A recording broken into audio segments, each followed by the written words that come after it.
pays de l'hospitalité, des légions remplies de vaillance pour relever ta dignité. Tes systèmes que te d'ivoire, fiers artisans de ta grandeur, tous rassemblés pour ta gloire, te bâtirons dans le monde. Fiers citoyens, le pays nous appelle. Si nous avons dans la paix, la journée, la liberté, notre devoir se de l'espérance promise à l'humanité, au fond je fuis dans la patrie de la reine fraternité. La patrie de la reine fraternité. La patrie de la reine fraternité.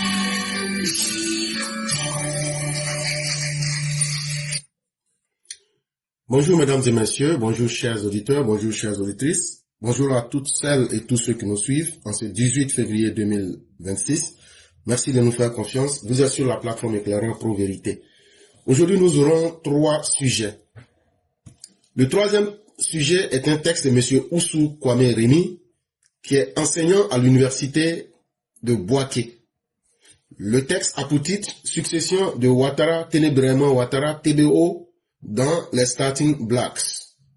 Le deuxième texte, qui est tiré d'AfriqueSoir.net, a pour titre « Un journaliste pro-PDCI pris en flagrant délit de manipulation ». Et le premier texte, qui est un écrit de notre père Martial Koulibaly, consultant en risque management, stratégie et résilience. On va vous parler de la manipulation que le PDCI veut faire avec l'affaire Epstein. Et donc voici un peu de quoi est-ce que nous allons parler aujourd'hui. Sujet numéro 1. Lettre ouverte d'un citoyen et expert en gestion des risques. Objet.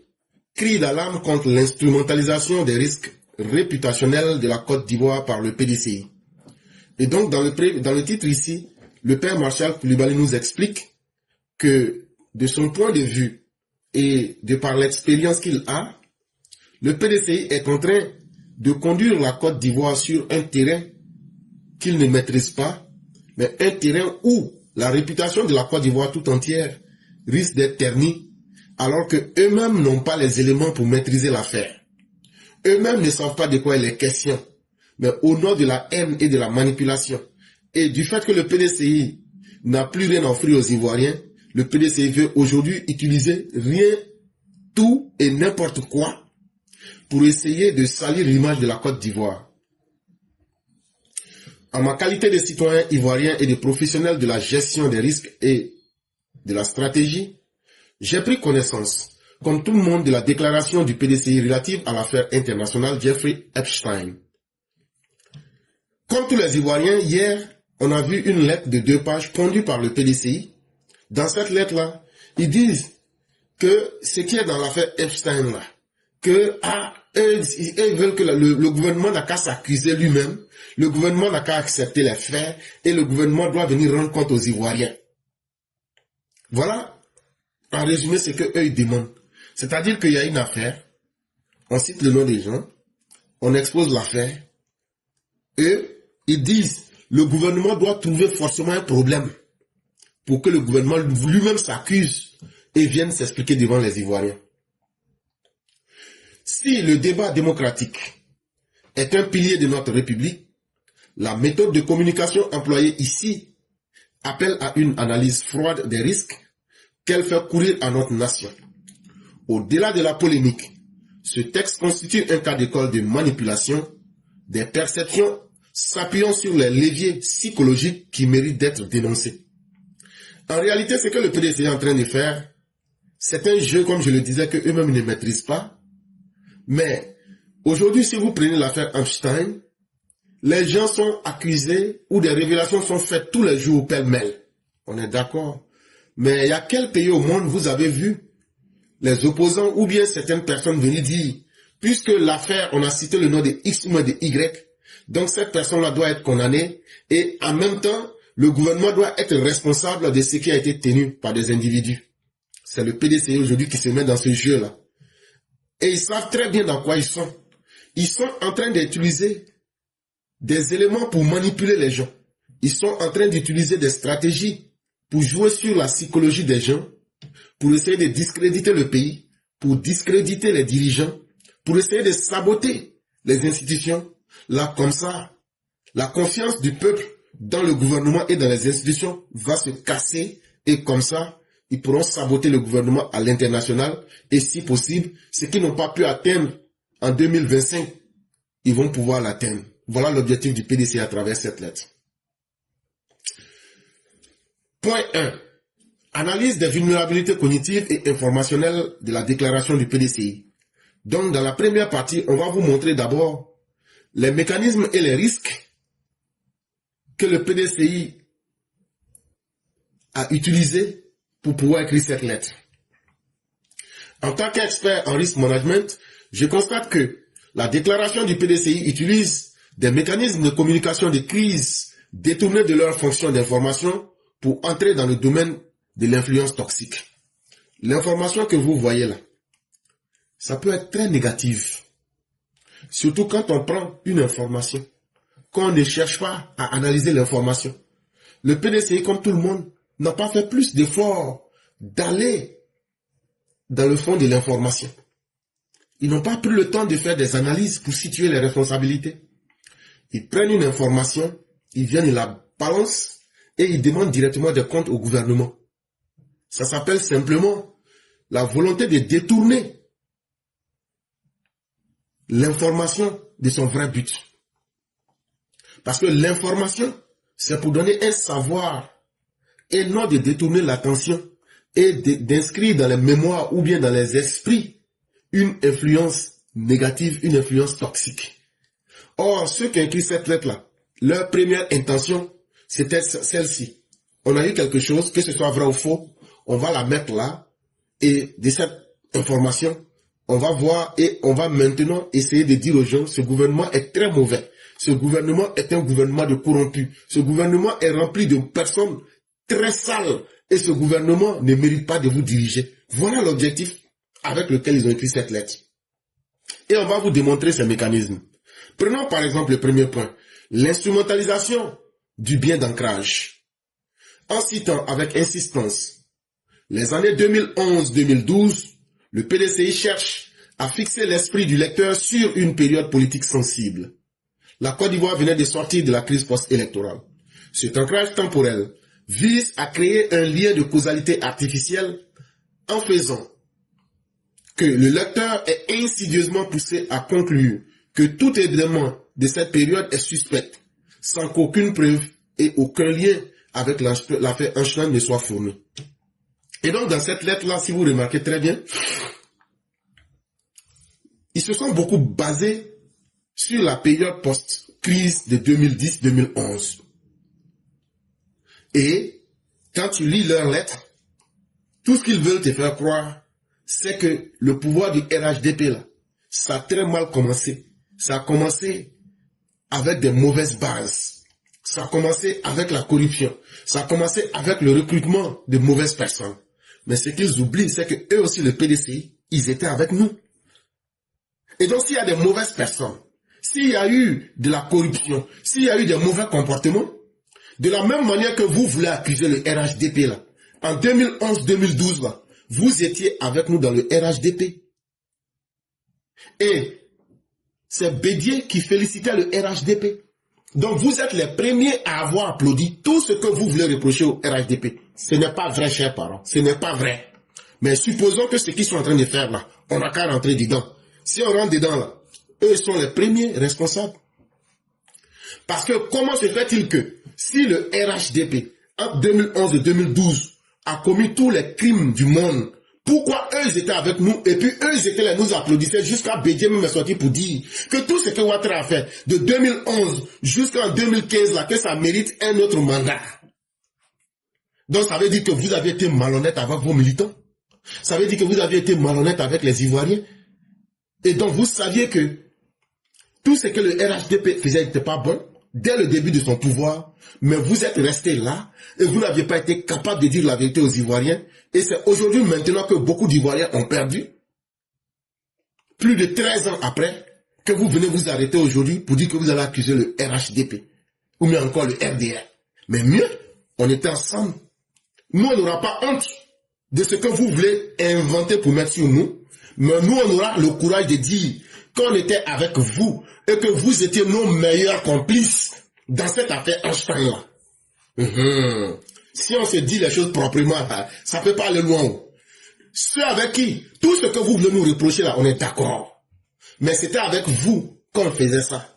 Donc là, on était des complices dans tout ce qu'on faisait. Vous voulez qu'on soit sali par l'affaire Einstein, non? Bon, c'était avec le PDC, c'était avec Bédié, c'était avec vous tous qui êtes en train de critiquer là, qu'on faisait tout ce que vous allez imaginer là, tout ce que vous allez dire là. Supposons que c'est vrai, hein, c'était avec vous qu'on faisait, puis c'était, vous nous applaudissez, c'est vous-même qui nous encouragez à faire ça. Comme vous voulez instrumentaliser pour tromper les gens, on va commencer par ça. D'abord, on était des complices. Et c'était vous qui étiez nos meilleurs complices, ceux mêmes qui nous encourageaient. Et c'est tellement, on a bien fait ce que vous voulez nous reprocher de façon imaginaire là, que Bédié même dit que Alassane Ouattara même mérite encore des mandats. La deuxième stratégie qu'ils ont utilisée, c'est la culpabilité par association. On appelle ça le biais d'association. C'est la technique la plus risquée pour essayer de salir l'image du pays. En juxtaposant le nom de Jeffrey Epstein, celui-là même qui est présenté aujourd'hui comme le diable ou le mal incarné ou le mal absolu, et les institutions ivoiriennes, le texte provoque volontairement une confusion mentale chez le lecteur. La déclaration amène sournoisement le lecteur à considérer que l'infamie de l'un, c'est-à-dire Epstein, détient sur l'autre par simple proximité textuelle. C'est une méthode qui s'éloigne de la rigueur factuelle pour entrer dans la suggestion mentale malveillante. Quand vous lisez leur texte là, la deuxième stratégie qu'ils ont utilisée, puisque aujourd'hui tout le monde, quand on dit affaire Einstein, tout le monde dit Einstein là c'était le diable, il était mauvais. Donc, en prenant le nom Einstein, en mettant le nom des institutions, le président de la République, la nièce du président, les gens vont finir par dire, mais c'est que c'est une association de malfaiteurs. C'est que le régime, les gens du RHDP là, ils s'associent avec toutes les mauvaises personnes de la terre. Quelle infamie! Quelle malédiction! Et de façon sournoise, les gens vont se dire quoi? Mais on entend trop parler Einstein, gouvernement, nièce, Ouattara, C'est une manière de manipuler les gens en associant simplement sur du papier le nom de Jeffrey Epstein avec nos institutions. C'est une manière volontaire de tromper le lecteur par la confusion. Et ce n'est pas sérieux, c'est simplement de la manipulation. Une manipulation qui s'éloigne de la rigueur des faits, mais qui, par ce rapprochement-là, fait de la suggestion pour dire, et si c'était vrai? Et si tout ce qu'il a dit était vrai? Mais est-ce que vous aviez les preuves? Est-ce que l'article que vous aviez, sur lequel vous vous êtes basé là, qu'est-ce que l'article a dit? Est-ce que vous avez pris le temps de dire ça à vos lecteurs? Non. Est-ce que dans l'article là, il a été dit que la nièce du président a été accusée d'une quelconque mauvaise action? Non. Mais pourquoi vous voulez inventer le diable là où il n'existe pas? En faisant des suggestions, comme on a mis ça sur un papier, on a mis Epstein et puis à le nom du gouvernement là, donc il se pourrait que le gouvernement là, ils sont pas bien. Ça s'appelle de la suggestion par la sournoiserie. Et ça là, c'est une suggestion mentale malveillante, ce n'est pas bien. C'est comme quelqu'un qui n'a rien fait, on lui dit, comme tu étais sur le lieu du crime là, bon, en tout cas, on va voir, comme il y a eu le crime, puis toi tu étais là, en tout cas on peut rien dire, mais on va voir. Ça veut dire quoi? On va voir là, on veut dire que toi, peut-être c'est toi le criminel. Et c'est exactement ce que le PDC est en train de faire. Et c'est pourquoi le procureur, à travers cette lettre, doit interpeller le PDCI pour leur dire de répondre s'ils ont des éléments que nous n'avons pas, Ils n'ont qu'à venir nous montrer. Dans la première partie, je vous ai démontré que c'est eux qui veulent accuser. Quand tu es l'accusateur, là, tu apportes les preuves. Donc, ils doivent avoir des preuves. Parce que eux, nous, on était associés. De 2011, je prends même pas 2005 pour parler de RHDP. La période qu'ils critiquent là, on était les meilleurs associés. Donc là, eux puis nous, puisqu'on était associés là, tout le mal qu'on faisait ensemble là, c'est Bédié même qui nous applaudissait. Donc là, ils n'ont qu'à sortir pour venir dire, ça fait dire qu'ils ont des preuves que nous-mêmes les malfaiteurs on n'a pas. Ils n'ont qu'à sortir pour venir donner ça aux gens. Deuxièmement, ils veulent accuser en associant les faits pour tromper les gens. C'est ce que je viens de vous expliquer. Et la troisième stratégie qu'ils ont utilisée, c'est l'exploitation du biais de confirmation. Le communiqué du PDCI soulève des préjugés et des craintes concernant la surveillance numérique. En orientant le débat sur la peur de l'espionnage, le PDCI tente de neutraliser toute analyse objective des besoins nationaux réels en cybersécurité et en luttant contre le terrorisme.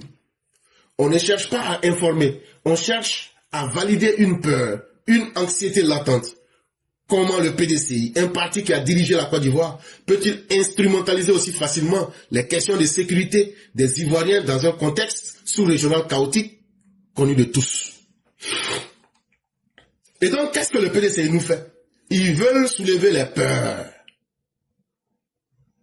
Ah, l'espionnage. Ah, la surveillance numérique. Mais c'est parce que vous, au PDCI là, vous êtes devenus, depuis que Tidjane Thiam a pris le PDCI, s'il y a quelqu'un qui est devenu expert en espionnage, c'est vous. Est-ce que ce n'est pas vous, à travers Bredouni Soumaïla, qui a enregistré M. Adjoumani et puis balancé ça sur la toile? Est-ce que ce n'est pas toi, Tidjane Thiam, qui a fait sortir des écrits entre toi et le ministre de la Justice? Est-ce que ce n'est pas toi, Tidjane Thiam, qui a été pris dans l'affaire des espionnages avec Iqban Kal? Est-ce que ce n'est pas toi, Tidjane Thiam, qui a été pris, la femme que tu as mariée là, elle n'avait même pas encore divorcé. Est-ce que ce n'est pas toi qui avais mis des personnes derrière son mari à Hong Kong pour le filer et puis maintenant payer ces gens-là à prix d'or? Donc on connaît vos méthodes. S'il y a quelqu'un qui est dans l'espionnage, s'il y a quelqu'un qui est dans la surveillance numérique, c'est vous. Parce que depuis que celui qui vous dirige est venu, avec tous les cas de scandale que je viens de citer, que vous ne pouvez jamais nier là, vous ne pouvez pas prendre vos défauts pour les coller à quelqu'un. Et ce n'est pas parce que celui qui vous dirige aujourd'hui, Chaka Dian, est dans ces mauvaises pratiques-là, que quand vous allez coller ça au régime actuel, ça va nous décourager et ça va nous faire peur et on va reculer. Les Ivoiriens seront protégés. On va utiliser la surveillance numérique aujourd'hui comme un instrument. Et bientôt, même si vous ne le savez pas, on va utiliser un nouveau réseau qu'on appelle réseau satellite mobile pour couvrir l'ensemble du territoire, pour pouvoir encore augmenter la surveillance numérique. Asseyez-vous, regardez. Si vous ne savez pas, là, je vous dis ça pour ajouter dessus. Parce que si vous êtes dans votre incapacité, vous n'avez pas pu offrir quoi que ce soit à la Côte d'Ivoire, et qu'aujourd'hui, on trouve un régime qui arrive à sécuriser les Ivoiriens contre le terrorisme qui vient du Mali, du Burkina, contre aujourd'hui la grande criminalité. Même hier, je le disais, on va continuer à mettre en place, on a donné aussi 30 matériels à plusieurs villes du pays pour contrôler les identités, pour essayer de filtrer les identités. On va aussi utiliser les empreintes biométriques, les empreintes physiques et les empreintes alphanumériques des gens. On va vous dire tout ça là. Et on va tout contrôler pour pouvoir filtrer les malfaiteurs et les mettre en difficulté. S'il y a quelqu'un qui est fort en espionnage, je viens de vous donner plusieurs exemples. Et donc vous n'allez pas tromper les gens pour qu'on puisse vous laisser de l'espace. Parce qu'on sait que vous, le PDCI, dans le Maghreb là, vous avez près de 25 plateformes de désinformation. On le sait très bien. Vous en avez au Ghana. On le sait très bien. Donc vous pensez qu'en disant ça, on va baisser la garde pour que vous puissiez manipuler les gens. Avant le PPACI, vous, depuis 2020 là, on savait que vous aviez vos plateformes de manipulation. On s'asseyait pour vous regarder. Mais vous allez parler là. Vous n'allez pas pouvoir nous décourager. On va augmenter toutes nos capacités dans la lutte contre le terrorisme. On va augmenter nos besoins réels en cybersécurité pour mettre en échec tous les malfaiteurs. Et donc là, vous avez parlé, vous voulez instrumentaliser la question de la sécurité, alors qu'aujourd'hui là, nous on vous dit, nous là, on peut nous accuser de tous les crimes Mais nous, on va protéger les Ivoiriens, ce que vous n'aviez jamais été capable de faire.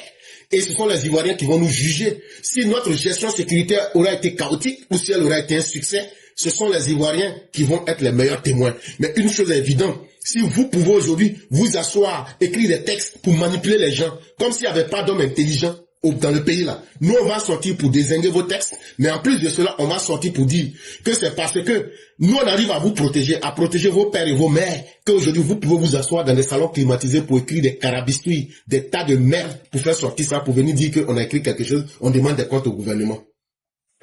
Et la quatrième stratégie qu'ils ont utilisée, c'est le sophisme de l'inversion de la charge de la preuve.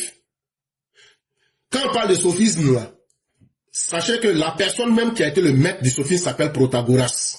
Ça veut dire l'école du mensonge. Protagoras était un philosophe qui avait développé une théorie dans laquelle ce qui peut être vrai peut être à la fois faux. En fonction de l'auditoire et de celui qui est en face de toi, tu adaptes le discours pour obtenir ce que tu veux. Donc il vendait son savoir. Et aujourd'hui, qu'est-ce que le PDCI est en train de faire? Le PDCI utilise donc dans cette même lettre une quatrième stratégie d'inverser la charge de la preuve. C'est-à-dire, le PDCI dit dans cette lettre-là, puisqu'on a cité le nom de la nièce du président, donc maintenant, c'est à la nièce du président d'apporter des preuves contre elle-même. Et eux, maintenant, eux vont prendre ça pour venir présenter aux Ivoiriens. Le PDCI demande au gouvernement de prouver que les faits sont faux. En droit, comme en gestion des risques, nous rappelons qu'une absence de preuve n'est pas une preuve de culpabilité. Exiger une preuve négative est une impasse artificielle indubitablement utilisée pour maintenir un état de suspicion permanent aux antipodes d'une gouvernance basée sur l'état de droit.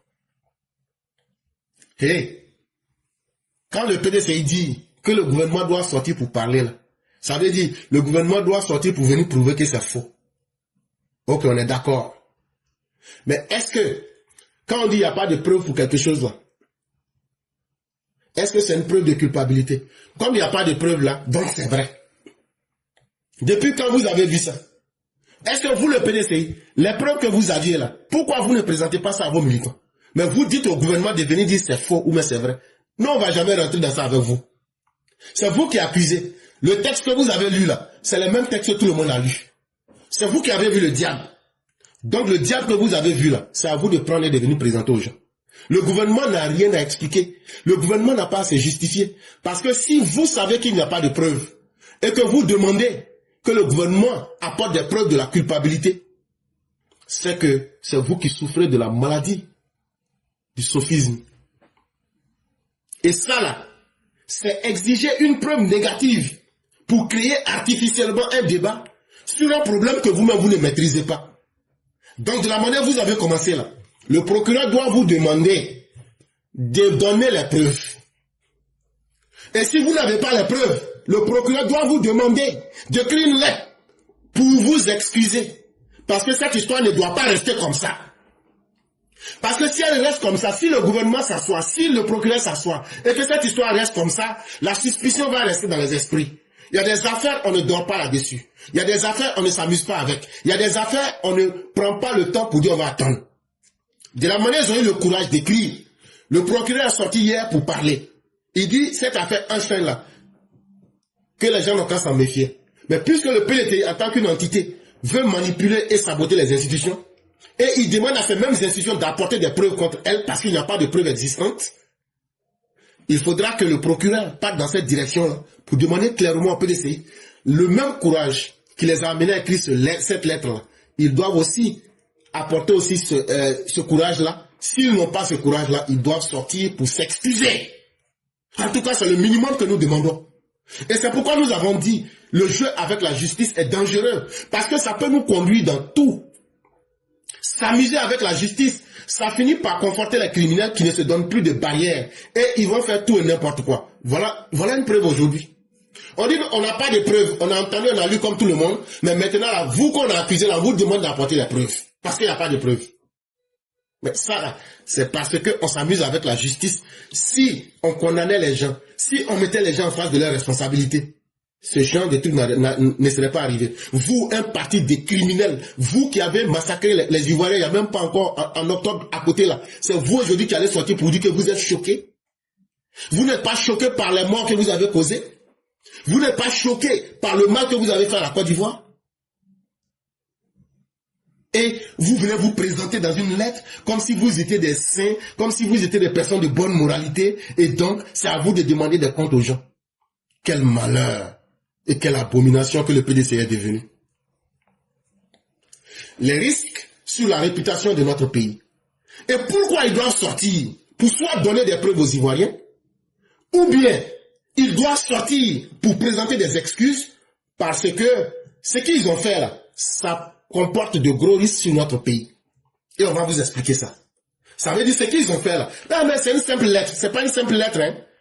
C'est pour manipuler les gens. Et les conséquences sont énormes. Parce que d'autres vont prendre ça pour dire, vous voyez le pays. Vous voyez, même les opposants sont en train de critiquer.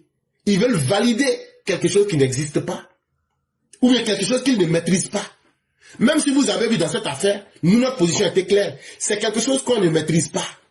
Et quand tu ne maîtrises pas quelque chose, là, il faut avoir le courage d'aller doucement. Il faut avoir le temps d'observer et il faut avoir le temps de prendre les bonnes postures. Mais que non. Eux là, ils tombent dessus. De la manière dont vous êtes tombés dessus là. Mais c'est à vous d'apporter les preuves. C'est à vous de dire ce que vous savez que les Ivoiriens ne savent pas. Et de présenter ça aux Ivoiriens. On a tous soif de ça. Et quand vous aurez présenté ça, si vous avez raison, là, on va tous condamner le gouvernement. Mais comment se fait-il que c'est vous qui demandez au gouvernement d'apporter des preuves contre lui-même pour que vous puissiez être à l'aise? Et ça là, l'objectif final là, c'est de salir le pays. Associer le nord de la Côte d'Ivoire à la pédocriminalité liée à l'affaire Jeffrey Epstein, en l'absence d'éléments matériels établis, constitue une démarche politiquement imprudente et stratégiquement discutable. Entretenir un bruit informationnel toxique sans fondement probant crée un risque réputationnel qui ne viserait pas seulement les autorités en place, mais l'image globale de la nation. Dans l'affaire Epstein, là, on entend de tout et de rien à la fois. On dit il y a des gens qui ont donné des petits-enfants, les gens ont fait ça avec eux là-bas. On entend des scandales tous les jours. Mais en ce qui s'agit des preuves, en tout cas, nous, on n'a pas. Il faut dire la vérité. Maintenant, quand tu te vas prendre une affaire comme ça, pour en faire une affaire d'État, une information brute qui est toxique, mais dont les fondements ne sont pas établis, et tu veux coller ça à un pays, ce n'est pas la Côte d'Ivoire seule qui est salie. Demain, là, ne soyez pas étonnés que les gens de l'AIS disent que vous, les gens de Côte d'Ivoire, vous étiez des woubis, mais vous êtes devenus des pédocriminels. Ça veut dire ceux qui prennent les enfants pour faire ça avec eux. C'est justement ce que le PDCI veut amener. Donc, apprêtez-vous. Peut-être que demain ou après-demain, les gens de l'AIS vont venir dire que le PDCI m'a confirmé que vous êtes un pays de pédocriminels. Et là, maintenant, vous allez voir que le discrédit, le sabotage ne va pas simplement se limiter au gouvernement, ça va être aussi sur vous, les Ivoiriens. Cependant, l'opinion nationale comme internationale sait faire la différence entre insinuation et démonstration. La réputation d'un pays ne se ternit pas sur la base d'associations symboliques mal agencées, mais sur des faits judiciairement établis. C'est vrai, beaucoup d'hommes sont suffisamment intelligents, beaucoup d'hommes comprennent la réalité, beaucoup d'hommes savent que pour toucher à la dignité d'un pays, pour essayer de saboter un pays, il en faut plus que de la parole, il en faut plus que des supputations, il faut trouver des preuves, il faut avoir des arguments solides et il faut avoir des faits établis avant de pouvoir accuser un pays. Et donc, le monde entier a encore la chance d'avoir des gens intelligents. Mais cette affaire ne doit pas rester comme ça.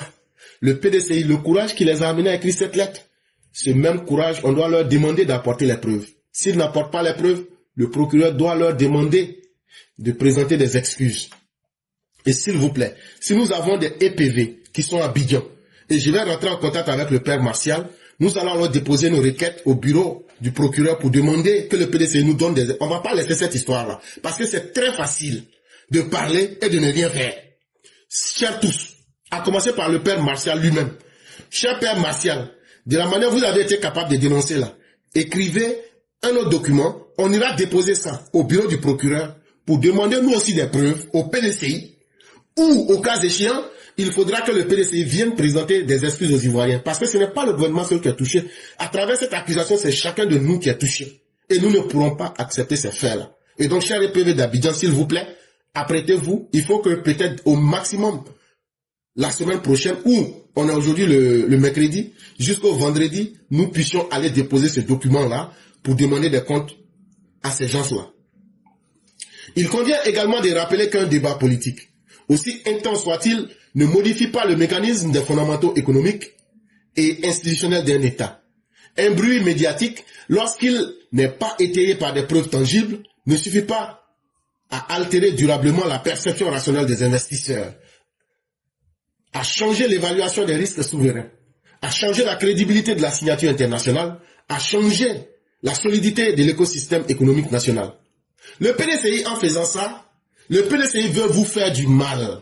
Parce qu'en disant ça, si le nom de la Côte d'Ivoire est devenu sale, les gens vont dire, ah, les dirigeants de la Côte d'Ivoire ne sont pas fréquentables. Et quand c'est comme ça, les investisseurs vont s'éloigner de la Côte d'Ivoire. Quand c'est comme ça, là, la signature internationale de la Côte d'Ivoire sera mal perçue. Quand c'est comme ça, là, l'évaluation des risques souverains en Côte d'Ivoire, les gens vont douter de la Côte d'Ivoire. Quand c'est comme ça, là, ceux qui veulent venir pour investir dans l'économie ivoirienne vont se dire, c'est un pays qui fait beaucoup parler de lui dans le mauvais sens. Et ça va jouer sur notre économie. Alors que c'est un ramassis de ragots. Ça peut être des faits établis comme pas. Mais est-ce que quand on accuse d'une telle façon, est-ce qu'on a les preuves? Mais justement, le PDCI n'attend pas. Le PDCI n'a pas besoin de preuves. Le PDCI veut se venger. Et c'est pourquoi je dis aux gens du RHDP, ne vous amusez pas, condamnez ces personnes-là. Ces personnes ne changeront pas tant qu'elles ne vont pas comprendre que l'amusement est terminé. Ne vous amusez pas avec ces gens. Ils sont dans une volonté de destruction. Si aujourd'hui le PDCI peut là, même s'ils peuvent coaliser avec le diable là, ils vont le faire pour que les investisseurs ne viennent pas en Côte d'Ivoire. Bon, à travers la lettre qu'ils ont écrite hier là, c'est exactement ça. Voilà un exemple en face de vous. C'est vous qui voulez avoir pitié d'eux, mais eux ils cherchent à vous détruire. Si les investisseurs ne viennent pas en Côte d'Ivoire, toi, moi, le roi du printemps, Maman Kambou, comment on va faire? Bon, à travers, et ça commence par le sabotage. Et c'est ce que le PDCI a fait. Si aujourd'hui, là, on met le discrédit sur nos institutions et qu'on dit au président qu'il est un homme infréquentable parce qu'il y a une affaire, ses opposants sont en train de le critiquer sur l'affaire Einstein. Mais on demande à ses opposants, est-ce que vous avez apporté la preuve? Non. On a demandé à celui qu'on a accusé d'apporter la preuve, il n'a pas apporté, donc c'est lui le criminel.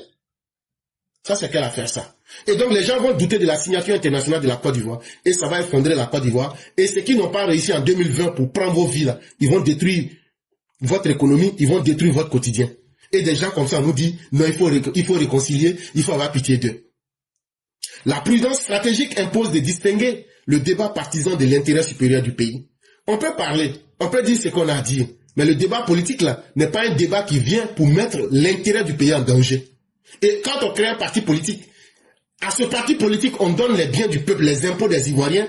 Ce parti-là a pour obligation de ne pas mettre le peuple en danger. Parce que si le PDCI aujourd'hui nous met les Ivoiriens en danger, salit la réputation de la Côte d'Ivoire et que les investisseurs se retournent et s'éloignent de la Côte d'Ivoire, nous on ne pourra plus payer les impôts et eux ne pourront plus s'engraisser sur les impôts que nous on paye.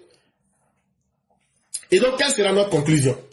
Dans cette affaire, la morale ne peut être instrumentalisée comme un outil tactique, ni prospérer comme un simple slogan politique. La protection des mineurs constitue un impératif universel. En Côte d'Ivoire, nous constatons qu'elle relève d'une exigence fondamentale du gouvernement et de l'action publique. En tout cas, aujourd'hui, quand on regarde la protection des droits de l'homme, quand on regarde aujourd'hui le ministère de l'Enfance et de la Femme et de la Famille, quand on regarde aujourd'hui le traitement global de l'humain, il n'y a pas une époque où la Côte d'Ivoire et les hommes et les humains se sont sentis plus à l'aise que le temps d'Alassane Ouattara. Et cette différence seule suffit pour dire que la Côte d'Ivoire ne peut pas être un pays qu'on peut banaliser sur la scène internationale à partir de suspicions sans être capable d'apporter des preuves factuelles. Utiliser la souffrance des mineurs comme un levier rhétorique dans un affrontement politique ne révèle pas d'une quête de vérité ni d'exigence de justice. Lorsque des accusations reposent davantage sur des insinuations, des approximations ou des narratifs subjectifs que sur des éléments factuels vérifiables, le débat public du PDCI s'éloigne des standards démocratiques qu'il prétend défendre. Et donc, lorsqu'on est en train de parler de la morale, c'est la manière par laquelle les choses devraient être faites. Et quand on parle de la morale, avant de critiquer quelqu'un, toi-même, il faut montrer que tu as une bonne moralité. Le PDCI d'aujourd'hui, vous êtes le symbole de la honte. à travers votre tidiam-tiam et à travers vos agissements. Un parti, quand on imagine le PDCI des années 60 et qu'on vient vous retrouver là aujourd'hui, vous êtes le symbole de la honte. Et donc, quand vous dites que vous existez sur le débat et sur le champ politique là, vous devez respecter tout au moins ceux qui vous font confiance. Quand vous parlez là, vous devrez apporter le minimum de preuves. Là, comme ça, là, vous n'allez pas vous éloigner des standards démocratiques qu'au Parti démocratique de Côte d'Ivoire.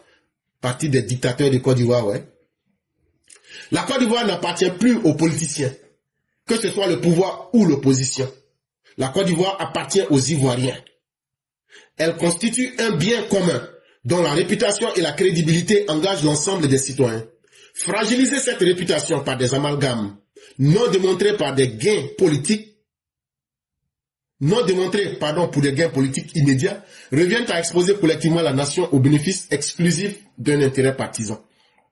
Donc, si vous, supposons que vous réussissez à salir le nom de la Côte d'Ivoire, maintenant quand vous allez salir le nom de la Côte d'Ivoire là-haut, donc vous là, vous allez salir la réputation de tous les 32 800 000 Ivoiriens ou des personnes qui vivent en Côte d'Ivoire, et puis vous, le petit groupe là, des PDCI là, c'est vous qui serez les bien vus. Donc ça veut dire que vous êtes mieux que nous tous. Donc même cette histoire-là, même si vous gagnez là, c'est que votre mensonge là, même si on transforme ça en vérité, sur 32 800 000 personnes, si peut-être au maximum vous les 300 400 000 personnes du PDCI là, si on dit que c'est vous qui avez raison là, ça là-haut, donc ça veut dire que c'est vous qui êtes mieux que l'ensemble des Ivoiriens. Non, la Côte d'Ivoire ne vous appartient pas. La Côte d'Ivoire que vous voulez prendre comme votre village depuis Orange là, ça ne vous appartient pas. La Côte d'Ivoire n'appartient pas au président Ouattara, la Côte d'Ivoire ne vous appartient pas. La Côte d'Ivoire appartient à la majorité des Ivoiriens. C'est aussi de cela qu'il est question. Et donc vous là, vous ne pouvez pas être mieux que la majorité des Ivoiriens. Le débat démocratique exige des faits, des preuves et des éléments juridiques clairs. Transformer des soupçons en stratégie de rhétorique politique affaiblit la qualité du débat public du PDCI et altère sa crédibilité, démontre par ailleurs son incapacité à soulever les vrais débats utiles à faire avancer la Côte d'Ivoire et ses institutions. Bon, en ce temps même pour parler de cette affaire-là, nous on n'a ni honte ni peur. Nous on a besoin des arguments et des preuves. Faites-les sortir. Et quand vous allez être capable de les faire sortir, on va prendre cela pour aller lutter contre le gouvernement. Mais on ne va pas aussi vous suivre. Et on ne va pas saboter notre pays parce que le PDCI a écrit une lettre et donc là, le PDCI a raison. Non. Ça démontre votre incapacité à soulever les vrais débats des Ivoiriens. Aujourd'hui là, est-ce que les Ivoiriens n'ont pas de vrais problèmes? Aujourd'hui là, quelles sont les questions intelligentes que vous soulevez réellement dans le débat public pour que les Ivoiriens disent ça là seulement vous avez raison? Mais vous êtes en train de parler d'affaires Einstein là-haut. Ça a quel avantage sur les Ivoiriens? Même si on vous donne raison, ça a quel bénéfice sur les Ivoiriens? Ça va changer quoi dans la vie des Ivoiriens? Ça va régler quoi dans le problème des Ivoiriens?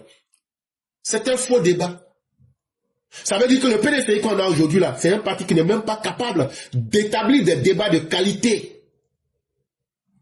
Ce sont des ramassis, des soupçons et des insinuations. On les transforme en stratégie pour penser qu'on peut détruire le pays, qu'on peut détourner les Ivoiriens. La Côte d'Ivoire n'est pas un pays qui vit à Callipolis. Callipolis, c'est Platon qui disait la cité parfaite. La Côte d'Ivoire, comme tous les pays du monde, a des problèmes. Intéressez-vous aux vrais problèmes des Ivoiriens. Comme de la manière le RHDP dit, on va mettre courant et puis l'eau dans tous les villages là. Venez et donnez les vrais problèmes des Ivoiriens. Voilà de quoi il est question. En tant que professionnel de la gestion des risques, j'appelle à une culture de la preuve, de la responsabilité et de la mesure. La crédibilité nationale ne saurait être une variable à ajuster au gré des intérêts politiques. Et donc, si vous n'avez pas de preuves, si vous n'avez pas d'arguments, le minimum que vous pouvez posséder, c'est être responsable. Avant d'accuser, il faut apporter la preuve. On n'accuse pas et demander à celui qu'on accuse d'apporter les preuves. Ça dépend même de la crédibilité du PDCI. Et vous voulez salir toute une nation en pensant que l'intérêt que vous allez retirer, cela va vous permettre d'exister à nouveau sur la scène politique. Les Ivoiriens sont devenus plus intelligents que cela. Les Ivoiriens savent aujourd'hui ce qu'ils veulent. Et cette stratégie ne marchera pas.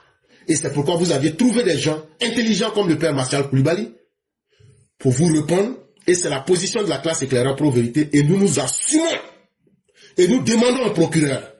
Et avec le père Martial, dans les heures qui suivent, si possible, je vais lui demander d'écrire une note Et on va se présenter au bureau du procureur pour demander que le PDCI puisse nous donner aussi les arguments, ou bien, à défaut que le procureur les appelle, s'ils n'ont pas les arguments, qu'ils présentent à travers une lettre leurs excuses. Et ça, c'est des choses qu'il ne faut pas laisser. C'est comme quand le fer est rouge, là, c'est le moment qu'il faut taper.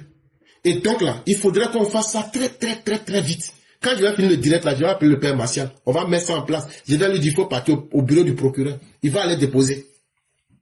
Il va aller déposer. Maintenant, là, si le procureur veut, il n'a qu'à faire.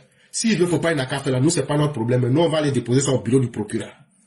Pour dire qu'en tant que citoyen, avec aussi ce texte qu'on vient de détailler là, on va déposer et nous dire que le PDCI nous doit compte parce que c'est l'argent public qu'on leur donne là. C'est ça, ils ont pris pour essayer de salir et saboter la crédibilité du pays. Et donc là, s'ils n'ont pas pu apporter des preuves, il faudrait automatiquement, ils nous présentent des excuses. Sujet numéro 2. Le PDCI devient un parti très dangereux, chers parents. Et malheureusement, encore, c'est du même PDCI qu'on va parler.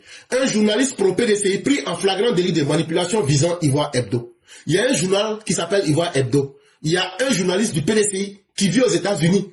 On l'a pris en flagrant délit de manipulation. Le journaliste partisan du PDCI, de Tidiam Thiam, Jacques Roger, résident aux États-Unis, a été pris en flagrant délit de manipulation visant l'hebdomadaire d'investigation Ivoire Hebdo. Sans retenue, celui-ci a affirmé que le journal avait affirmé que le député Yao Yao Lazare aurait démissionné du groupe parlementaire PDCI. Une accusation qui relève purement et simplement de la manipulation, d'autant que le journal n'a jamais affirmé cela. Donc le journaliste proche de Tidiam Thiam qui s'appelle Jacques Roger, là, il vit ici aux États-Unis. Qu'est-ce qu'il a fait? Il dit que le journal qu'on appelle Ivoire Hebdo, là, que le journal Ivoire Hebdo là, dit que le député Yao Yao Lazare là, a démissionné du groupe parlementaire PDCI. Que c'est le journal Ivoire Hebdo là qui a dit ça. Or, le journal Ivoire Hebdo n'a jamais dit ça. Le journaliste qu'il est n'a pas pris les précautions élémentaires de lire l'article signalé à la une par un titre incitatif pour savoir qu'il s'agit d'un autre député, celui de Bio.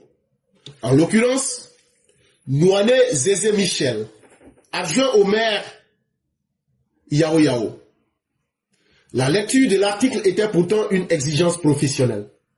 Ci-dessous, le texte qu'il a écrit à cet effet sur sa page Facebook, le mardi 17 février 2026, jour de parution du journal Ivoire Hebdo.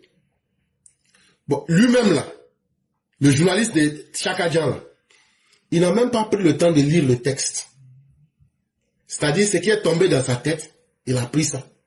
Alors que la personne dont il est question ici, c'est deux personnes différentes. On ne parle pas de Yao Yao Lazare dans cette histoire. Il s'agit d'un autre député. C'est le député de Bio. Il s'appelle Nouane Zézé Michel. Il est l'adjoint au maire Yao Yao. Mais lui, il lit pas. Ce qui lui tombe dans la tête, il prend ça et il accuse. PDCI. Le député de Bio, Yao Yao Lazare, dément une fake news sur son prétendu départ du groupe parlementaire, une information largement relayée sur les réseaux sociaux et reprise à la une de l'hebdomadaire Ivoire Hebdo, affirme que le député de Bio, Yao Yao Lazare, aurait démissionné ou refusé de rejoindre le groupe parlementaire PDCI. Voilà ce que le journaliste du PDCI là, a écrit. Une nouvelle que l'intéressé demande formellement. Maintenant, celui qu'ils ont dit qui aurait démissionné, Yao Yao Lazare, lui-même il dit que lui n'a jamais démissionné. Et pourquoi? Joint par téléphone, le député a été catégorique. Il n'a jamais quitté le groupe parlementaire PDCI et n'a jamais posé d'acte allant dans le sens d'un retrait ou d'un refus d'y siéger. Pour lui, il s'agit tout simplement d'une fausse information sans fondement. Cette information est fausse, a-t-il affirmé, précisant qu'aucune déclaration de sa part ne peut être interprétée comme une rupture avec le groupe parlementaire PDCI. Donc, le journaliste même là, il a été appelé par afriquesoir.net. On dit que tu veux démissionner. Il dit, qui dit que je vais démissionner? Les gens disent, ah, c'est Jacques Roger, journaliste proche du PDCI là. Il dit que toi, tu veux démissionner. C'est là le monsieur dit, c'est une fausse information. Et pourquoi c'est une fausse information? Il n'y a pas quelqu'un qui peut prendre une déclaration que j'ai eu à faire pour dire que je me retire du groupe parlementaire PDCI ou bien que je refuse de siéger dans un groupe parlementaire PDCI.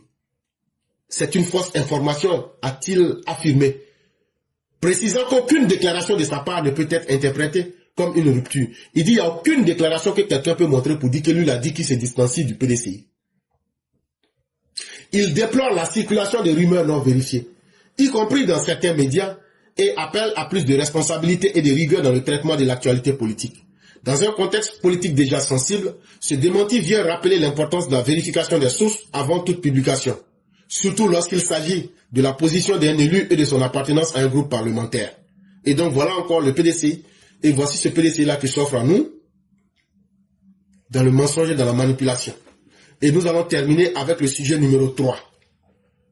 Succession d'Alassane Ouattara. Tenez Birahima Ouattara alias TBO dans les Starting Blocks. Lorsqu'en 2020, suite à la disparition brusque d'Amadou Gon Coulibaly, alors Premier ministre mais pressenti par le président Alassane Ouattara pour être son défunt, et que pour cette même raison, il décida de rempiler, il ne fallut pas plus pour que les rumeurs les plus farfelues affluent à propos de l'amateurisme du RHDP, le parti présidentiel, son incapacité à préparer et ou à assurer la relève. Chers parents, combien de fois vous n'avez pas entendu les opposants ici dire vous les gens du RHDP là, hein, quand en 2020 là, quand Amadou Gon est décédé là, si vous étiez garçon là, pourquoi vous n'avez pas préparé quelqu'un d'autre? Et puis c'est Ouattara vous avez présenté. Comme la vie là, ça tourne, on dit que la terre tourne. Donc la terre a tourné là.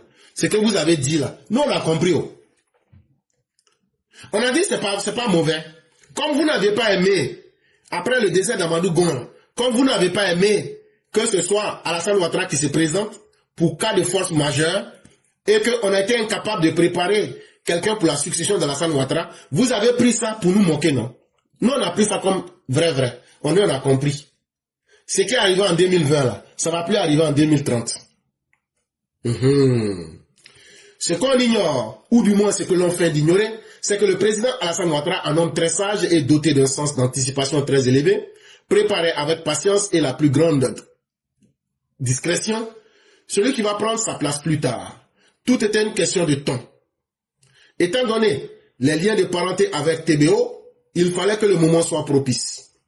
Hey, on va pas vous blaguer. Hein? On est en train de préparer TBO, il va être notre président en 2030. Il y a quoi dans la vérité, on va pas dire aux gens. Quand les gens disaient Ouattara est vieux de appeler candidat, quand vous les gens du RHDP vous disiez ça, nous on vous a dit quoi? Que de ça sont vieux là même on aime. De la même manière qu'on vous a dit que les candidats indépendants ne vont pas les accepter là.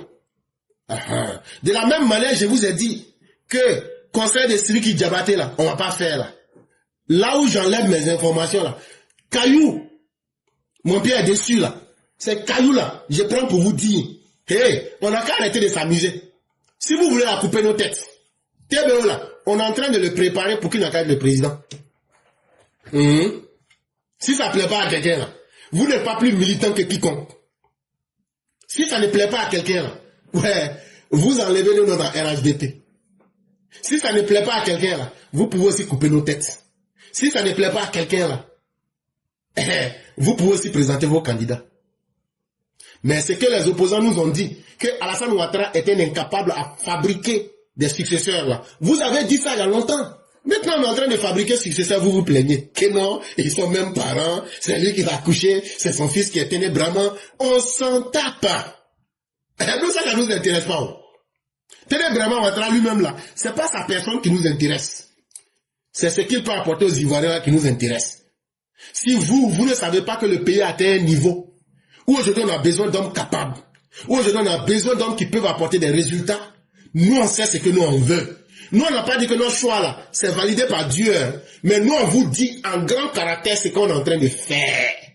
Oui, on est en train de préparer, tenez vraiment. Mais si vous faites ça là, les gens vont le détester. Il vous a dit qu'il n'est pas marié, il vous a dit qu'il n'a pas d'enfant, il vous a dit qu'il a besoin de l'amour de quelqu'un, vous l'avez attrapé sur femme de quelqu'un.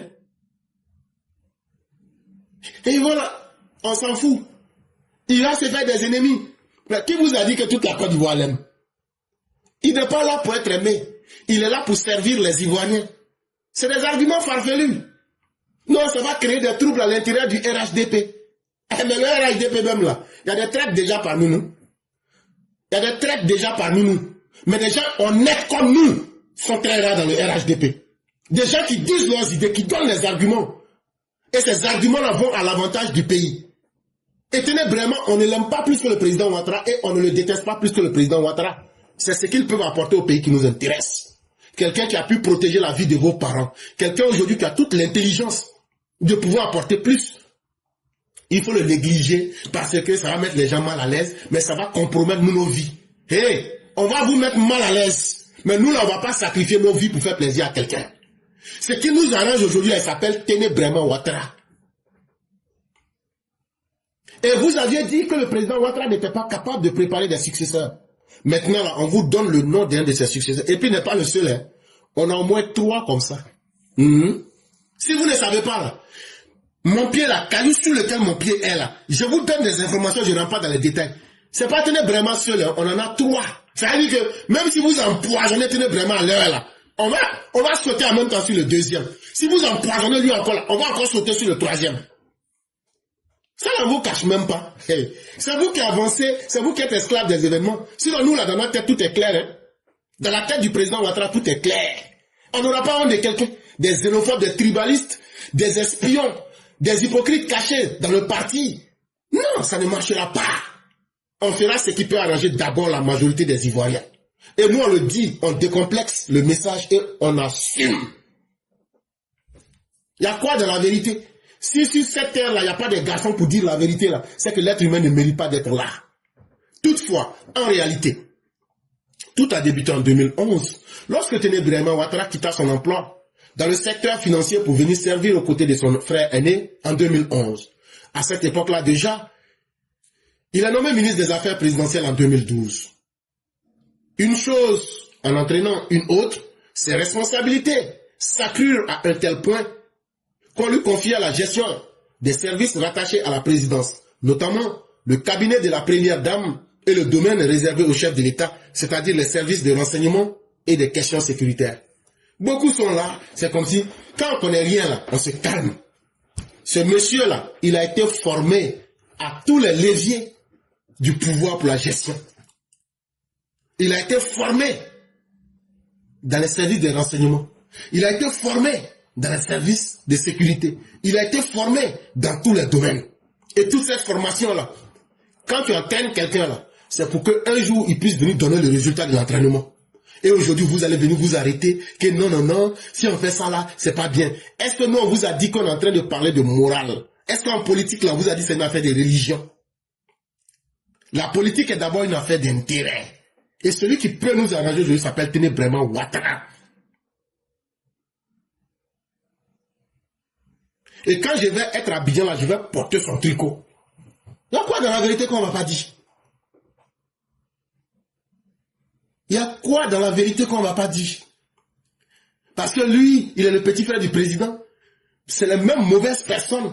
Chaque fois, vous avez des arguments, mais nous, on est dans les actions. Vous, là, vous avez la parole, mais nous, on a les actes, et nous, on les pose. Qui d'autre que lui pourrait jouer ce rôle?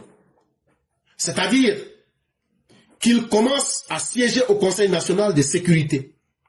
À partir de là, les choses se sont enchaînées à une vitesse vertigineuse jusqu'à ce qu'il soit nommé vice-premier ministre dans le gouvernement Begré-Mambé II. Après que le président Alassane Ouattara lui eut confié le portefeuille du ministère de la Défense le 8 mars 2021 à la mort d'Ahmed Bakayoko. Si on me dit que c'est quelqu'un qui n'a pas été bien formé, c'est quelqu'un qui ne maîtrise pas, mais allez regarder le CV de l'homme. Et il ne souffre d'aucun scandale. Partout où il a passé là, il a laissé des résultats. Venez, on va travailler sur ces résultats. Allez chercher des défaillances. Quand il était au Conseil national de sécurité, quand il était aux affaires présidentielles, quand il était au ministère de la Défense, c'est le scandale qu'il faut chercher. Le Togo ne vous a pas choqué. Le Burkina ne vous a pas choqué. Mais c'est la Côte d'Ivoire qui vous choque. C'est qu'apprêtez-vous, on va vous choquer plus que ce que vous n'avez pas vu. En tout cas, Téné Bréma Ouattara fera sa lente et patiente préparation pour être un homme d'État. Et donc, apprêtez-vous. Parce que de la même manière qu'on entend beaucoup parler, mais se plaindre là, nous on est prêts. On est prêts à assumer toutes les conséquences. On n'a pas caché à quelqu'un. Et il faudrait qu'on décomplexe ce débat-là. Et ceux qui veulent qu'on tienne des débats d'intelligence, avec des idées, des arguments, mais apportez-nous ceux qui ne militent pas en faveur de ce que Téné Bréma Ouattara soit présidentiel. Mais en tout cas, vous ne pourrez pas faire le reproche au président qui n'aura pas préparé des successeurs. On en a préparé assez. L'analyse, on la constate. Le président Alassane Ouattara a commencé à préparer la relève depuis longtemps. Plus longtemps qu'on pourrait le penser. Le seul hic, c'est qu'il devrait tenir compte du paramètre temps pour ne pas susciter des vagues non seulement au sein du RHDP, mais encore à l'international. Alors, si le ministre de la Défense, Téné Bréma Ouattara, a vu ses responsabilités renforcées par celles de la vice-primature, c'est que le temps de la clarification et de l'affirmation est venu. Si vous ne savez pas là, lire, si vous n'avez pas de lecture politique là, c'est votre problème. Mais quand vous regardez l'ascension de Téné Bréma Ouattara là, il ne fait que aller crescendo. Ce qui évolue ne va jamais au plus bas. Toute chose qui évolue là ne diminue pas. Et donc ses responsabilités ne feront qu'augmenter. Et donc, quand on dit ça là, ça doit être clair pour les uns et les autres. D'ailleurs, pour ceux qui continuent de soutenir la thèse du favoritisme, Téné Bréma Ouattara, qui a été nourri dans les sérails présidentielles depuis 1994, à la création du RDR, ancêtre du RHDP, a largement eu le temps d'accumuler de l'expérience et de faire des preuves. Le président Alassane Ouattara lui-même l'a d'ailleurs affirmé lors de l'annonce de sa candidature en juillet 2025, lorsqu'il évoque pour la première fois le groupe de mots de transition générationnelle. Nous, on ne saute pas sur les événements, nous, on regarde les faits et nous les apprécions sans état d'âme. À partir du moment où, en juillet 2025, le président a parlé de transmission générationnelle, ça veut dire que nous, là, dans le débat public, là, nous, on doit montrer qui sont les personnes que nous pensons qui peuvent être dans cette transition générationnelle. C'est ça que nous sommes en train de faire. On n'a rien fait de mal. Et on ne va pas reculer. Si pour nous, Téné Bréma Ouattara est l'homme qu'il faut, pour nous apporter les résultats qu'il faut, c'est avec lui que nous irons. En somme, si les mauvaises langues profèrent des accusations contre le RHDP de ne pas préparer l'avenir, soit c'est parce qu'on sous-estime ou on mésestime le génie politique du président Alassane Ouattara, soit on a une lecture superficielle de sa gouvernance, car il a peut-être une bonne douzaine de cadres susceptibles d'être présidentiels, mais celui qui est déjà dans le starting block, c'est bien Téné Bréma Ouattara. Et je crois que ça doit être très clair pour vous. Je crois que le message doit être très clair. En Côte d'Ivoire, là, c'est pas deux personnes qui peuvent devenir président, c'est une seule personne. Et celui que nous on prépare pour 2030, là, il s'appelle Téné Bréma Ouattara. Et on ne va pas vous donner l'occasion de dire qu'on n'a pas préparé quelqu'un. Comme vous avez dit en 2020. Et on ne va pas se sous-estimer. Et on n'aura pas peur et on n'aura pas honte. On va faire ce qui est bon pour la Côte d'Ivoire. Et non ce que les uns et les autres voudraient qu'on fasse. Mesdames et messieurs, nous allons passer à l'édito de Mère Nefertiti. Bonjour l'éclaireur, bonjour à toute la classe. Aujourd'hui, j'ai un test à vous présenter qui a pour titre l'élégance. L'élégance, c'est une appréciation esthétique positive. En plus de l'esthétisme, c'est aussi la manière d'être, de se tenir, de parler et encore. Une personne qui se distingue par son goût, son choix en matière de vêtements, par sa grâce dans ses manières, ses gestes et par le respect des autres est élégante. Nous avons un bel exemple en Côte d'Ivoire. C'est notre papa Ado, le grand bâtisseur, l'homme puissant, celui-là même qui fait cas d'école. Il est l'incarnation parfaite de l'élégance. Regardez vous-même son charisme, sa manière de se tenir, son gestuel, enfin son tout est égal à l'élégance. Cette élégance se constate aussi chez la première dame. Également, son épouse, Maman Dominique, belle, avec des qualités de comportement, elle est la mère de tous les Ivoiriens, épouse rassurante, coquette, raffinée, qui relève une grande distinction. On peut se taguer d'être un pays où l'Ivoirien et l'Ivoirienne sont le plus souvent très élégants et très distingués, à l'image de notre Prador. Comparativement à d'autres pays de la sous-région, où le comportement, la classe et l'élégance est en dernier sur le tableau de la prestance et laisse à désirer. Constatons ensemble le comportement des putschistes de l'AES. Aucune classe, aucune maturité d'intelligence, ni intellectuelle, aucun savoir-vivre, aucune élégance, ni chez eux-mêmes, ni avec leur population. L'exception faisant la règle, nous avons connu en Côte d'Ivoire des opposants pas du tout élégants. Heureusement que notre cher papa Prador a vite effacé leur incorrection, leur indélicatesse par sa présence, par son intellect et par son élégance. Nous, les élèves de la classe éclaireur pro-vérité, nous invitons tous nos frères et sœurs à continuer à mettre en évidence notre élégance comme nous le montre notre cher Prador. Merci. Texte écrit par Mère Nefertiti. Vive les EPV, vive le Prador dans la santé et la longévité, vive la Côte d'Ivoire dans son développement. Aimons-nous vivants, Mère Nefertiti. À bientôt. Merci à Mère Nefertiti. Merci encore pour ce beau texte. Et c'est là qu'on découvre la beauté de la femme à touche féminine. Parce que c'est les femmes qui savent voir ce qui est vraiment esthétique, beau. Et ça, quand même, nous, maman, vous êtes fortes dans ça. Et ce qu'elle dit, c'est tellement... Regardez le ton du langage. C'est intéressant. C'est ce qu'on dirait en espagnol. Está hablando suavemente. Elle parle avec glamour, avec classe. Et c'est ça. De vous à moi, quand vous regardez le couple Babo, parce que c'est après eux que le président Ouattara prend le pouvoir, avec tout ce que ce couple-là pouvait inspirer, et que vous regardez le couple présidentiel actuel, ça donne envie même d'être à leur place. La femme connaît sa place, l'homme aussi connaît sa place, et tout se passe correctement. Et c'est comme ça qu'on devrait se comporter. On n'a pas besoin de milliards pour être glamour. On n'a pas besoin d'être millionnaire pour être élégant. C'est un style, c'est une vision, c'est une manière de faire les choses. Et quand je prends une belle religion comme l'islam qui dit que privez-vous d'obtenir des chiens chez vous parce que les anges ne viendront pas chez vous.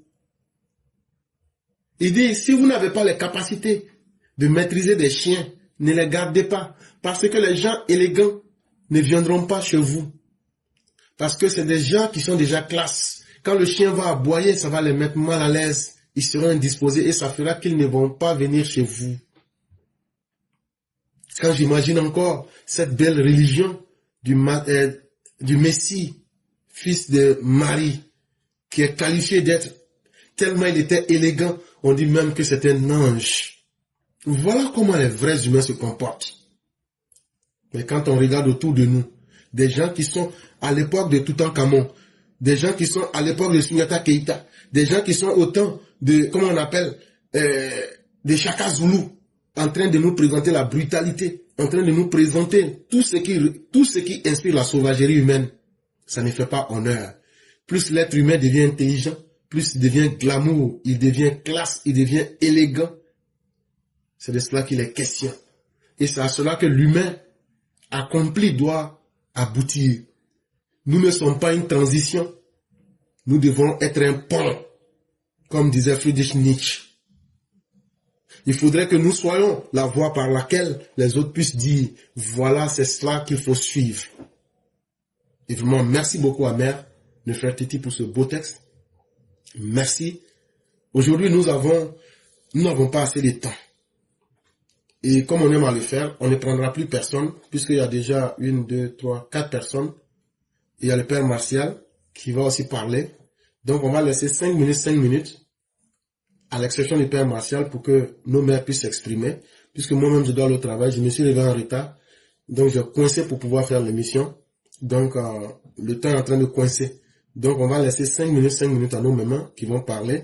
Et quand elles finiront, on va laisser le Père Martial faire son analyse. Mais comme je l'ai dit, jusqu'au vendredi, vraiment, comme le Père Martial ne va prendre la parole, on va tracer le plan devant tout le monde pour aller déposer notre lettre au bureau du procureur, soit demain ou même soit le vendredi au plus tard. Ben, cette histoire de PDC, on ne doit pas laisser ça comme ça. Et donc, on va déjà débuter avec un moment à qui on va laisser 5 minutes pour s'exprimer.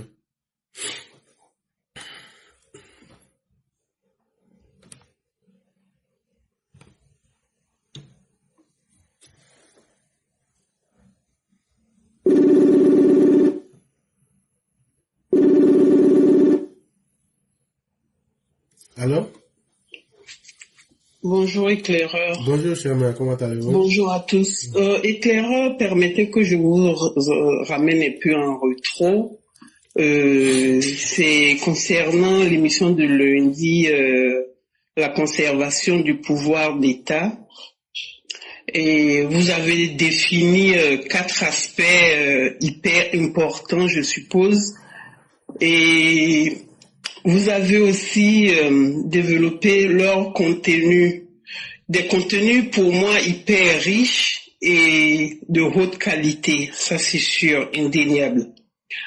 Tout ce qui est élaboré dans cet éditorial-là est plus que valable et favorablement prenable. Franchement, il y a lieu d'insister là-dessus. Alors donc, espérons que certains de nos dirigeants étaient à l'écoute ce jour-là, à cette présentation-là du 16 février, lundi bien sûr, et donc mieux, s'ils ont pu écouter, en tout cas ça leur permettra de mieux se définir ensuite, tellement cette présentation était riche et de bonne structure.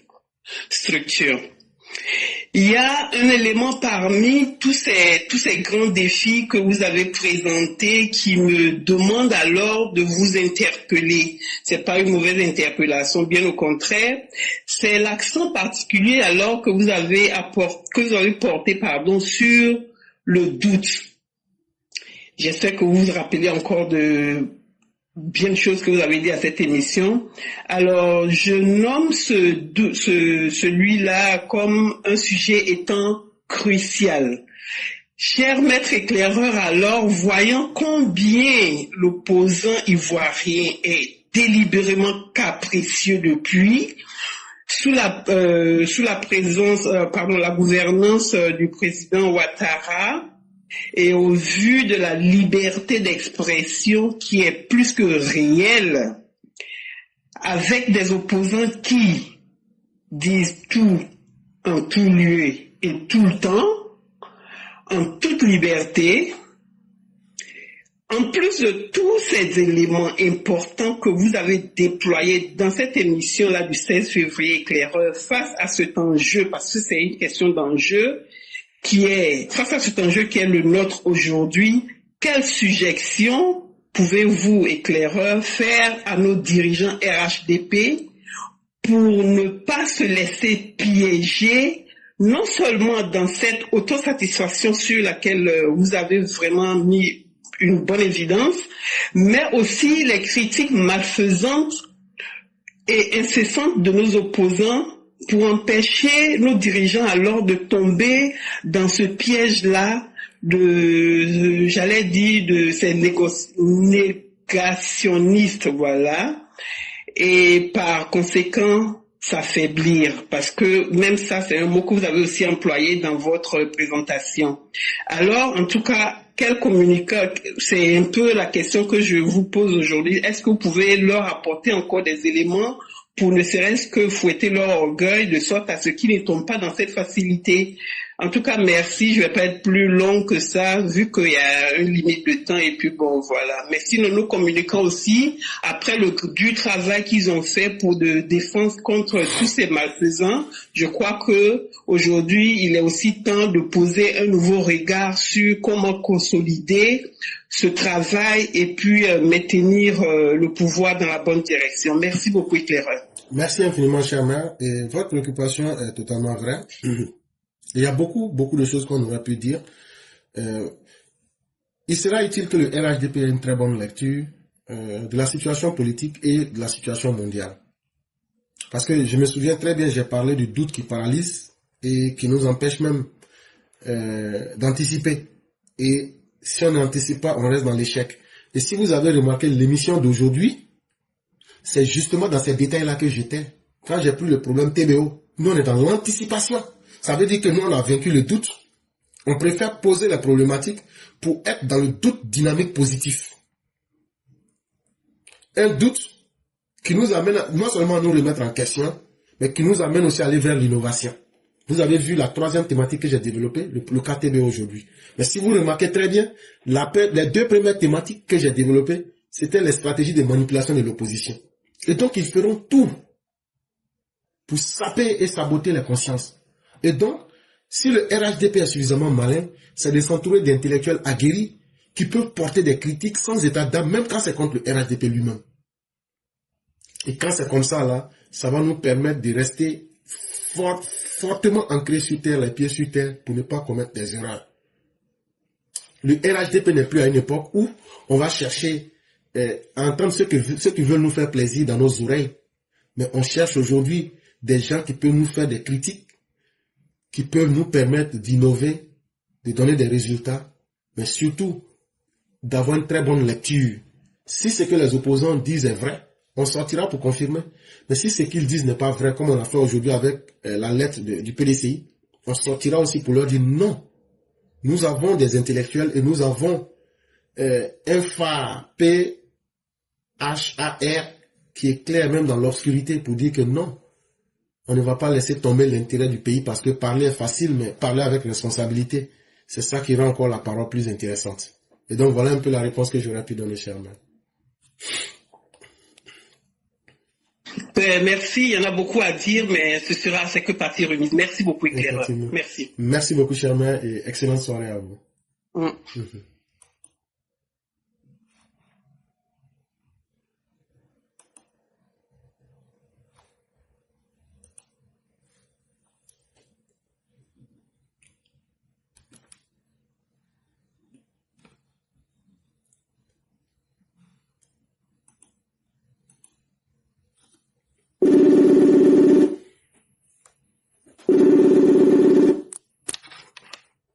Allô? Oui, bonjour, cher maître, comment allez-vous? Bonjour éclaireur, je vais bien. Et vous? Dieu merci, tout va bien. D'accord. Okay. Merci beaucoup éclaireur de me donner la parole. Bonjour, bonsoir à tout le monde. J'espère que vous portez bien. Bonne rupture du Ramadan et du carême à chacun. Je continue sur la lancée de ce beau texte que notre mère Nefertiti a écrit. Je vous dis aux parents, aux mères et aux pères que ne confiez pas la vie de vos enfants à n'importe qui.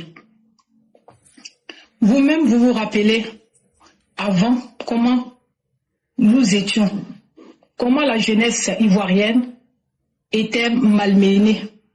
On les a appris à ne pas travailler. On les a appris à se mettre dans les rues pour agresser les gens, pour massacrer les gens, pour voler. On les a appris à ne faire que ça. L'école était abandonnée. Le pays était laissé pour compte.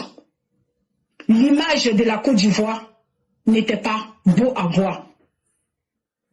Vraiment, il est très important de confier sa vie à des personnes de valeur, à des personnes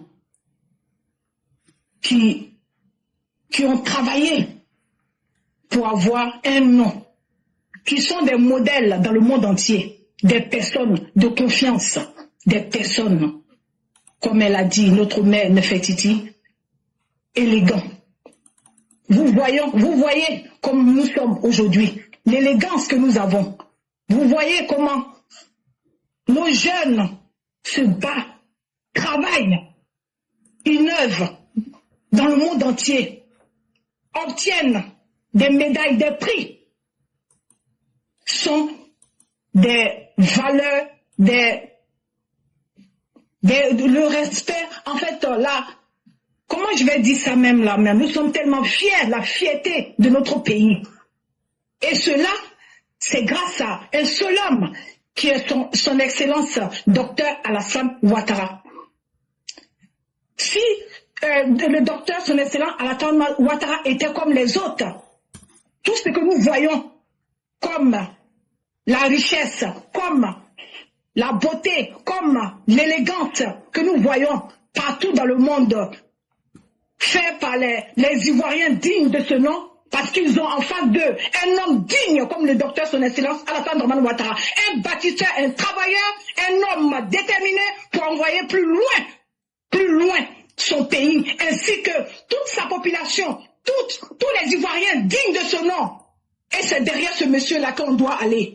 Et derrière lui, nous avons son frère, monsieur Téné Brahima, qui n'est pas seulement son frère, qui est un homme aussi de confiance, un homme qui a brillé par son travail, un homme d'avenir, un homme sur qui nous les Ivoiriens, nous pouvons nous coucher sans crainte de notre vie. Un homme que nous pouvons donner tout ce que nous avons sans avoir peur.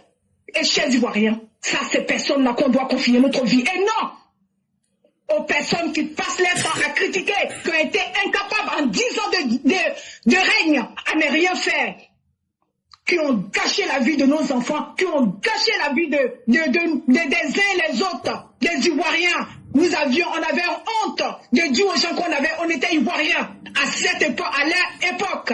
Et les femmes, elles étaient laissées pour compte. Tout ce que ils avaient pour montrer aux femmes, c'était de leur montrer qu'on pouvait abuser d'elles facilement, parce que dans leur temps, les femmes n'étaient rien. Et tout ça dans la main de celle qui était censée nous protéger, qui était l'ex première dame de l'époque.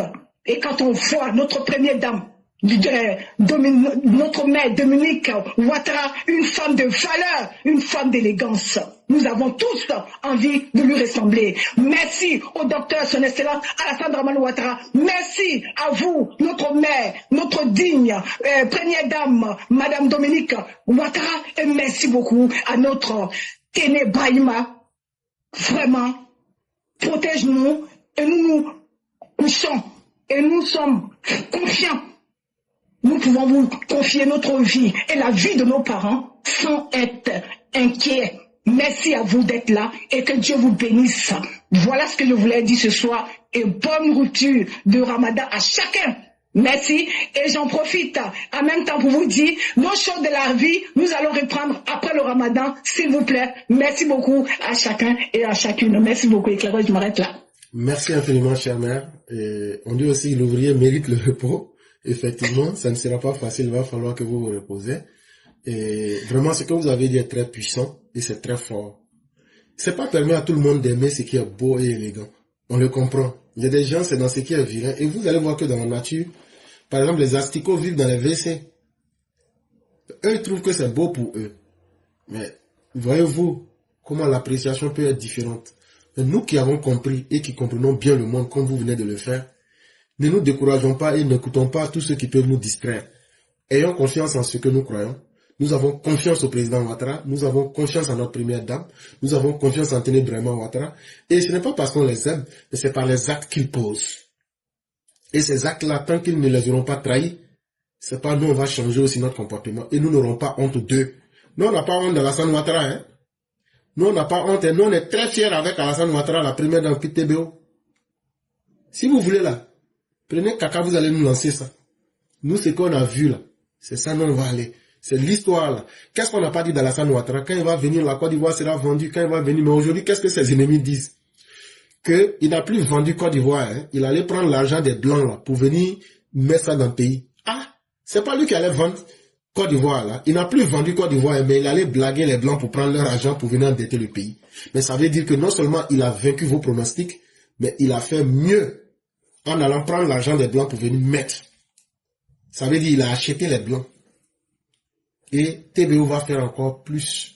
Quand on regarde la première dame qui soigne des petits enfants, moi, c'est ces petits éléments-là qui m'intéressent en fait.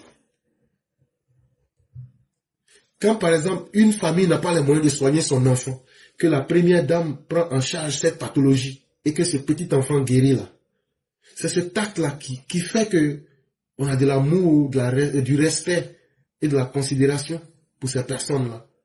Ce n'est pas bâti sur le fait qu'on dit non, on aime Babo. Pourquoi? Pourquoi on va aimer quelqu'un? Non, on n'est pas dans ce cadre-là. Hein? Sur la plateforme éclaireur probabilité, quand tu vas venir parler, déjà en 2 minutes, si ce que tu dis n'est pas important là, tu vas voir en bas, les gens vont te dire, tu es en train de... Non, oh, faut quitter là. On est très concret, ne vous amusez pas. Et vraiment, merci beaucoup, cher mère. Merci d'avoir été encore plus clair.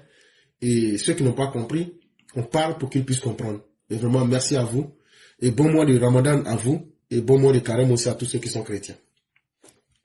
Merci beaucoup, éclaireur, et bonne guérison et bonne santé à chacun. Ah, donc tu sais que je suis malade, quoi. Et puis c'est toi qui viens. Et puis tu viens dire ça en public. C'est mon ventre qui est trop rempli, en fait. Tu n'as pas dit que tu ne peux pas garder secret. Donc, elle vous a annoncé officiellement que votre éclaireur est malade.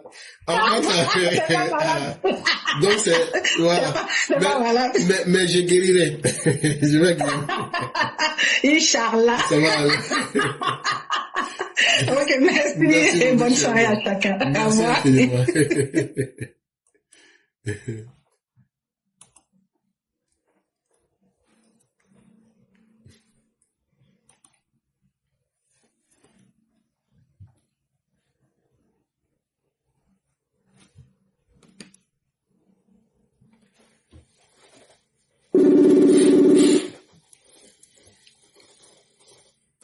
Allô. Allô.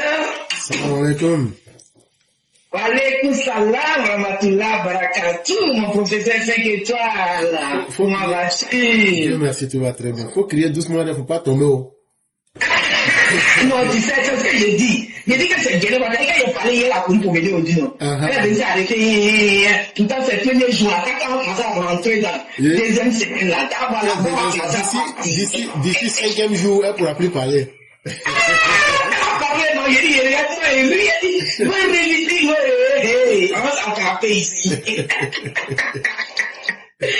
Professor, how are you? Doing perfect. No, I'm not even worried about it because I know that you already know how to take out whatever is coming to you. Ya collaboré le temps, ça change un peu, j'espère. Et ça va, on se maintient. Ah, avec le temps de cette année-là, qui est froid, bien, ça s'en va, là, on comprend rien. Non, ça va passer. On dit c'est le changement climatique. Oui, Inch'Allah, it's gonna be okay. Bonjour mon professeur, bonjour à tous les deux que Dieu nous donne dans ses grâces. Madame Moubarak, à tous les musulmans, excellent carême, à tous les chrétiens. C'est qu'elle est sûr, quand tu es habitué là, ça te dit rien. Hein? Moi, professeur, moi, je te disais, sinon, j'ai fait les jeunes sur l'obligatoire. On a habitué, nous sommes chez nous, il ne faut pas comme Geneva, c'est pas. Geneva, c'est Ramadan qu'on est, et puis la personne est en train de finir, on va commencer. C'est on appelle la tasse là.